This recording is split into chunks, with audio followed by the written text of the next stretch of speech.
lelembutan di urang teh ayat 7 handapan susu kenca handapan susu katuh latifatul qalbi latifatul ruh latifatul sir latifatul qafi latifatul akhbar latifatul qalb hiji-hijina latifatul qalbi ieu adalah nafsul lawamah eusina al-lawm al-makru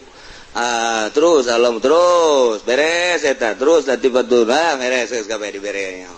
kuari mulaian hiji latifatul qalbi urusan Gusti lelembutan qalbi al-makru al-hawa al-lawm al-makru al-hawa picenan Gusti sok picenan al-ujbu al-ghibah ar-riya az-zulmu al-kidbu al-ghaflah picenan ta Gusti eta heula pagawean eta sok picen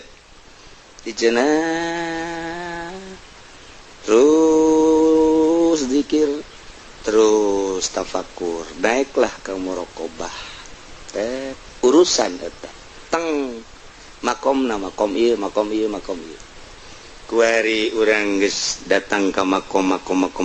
encan nyaritakeun khusus salat encan teu kudu dicaritakeun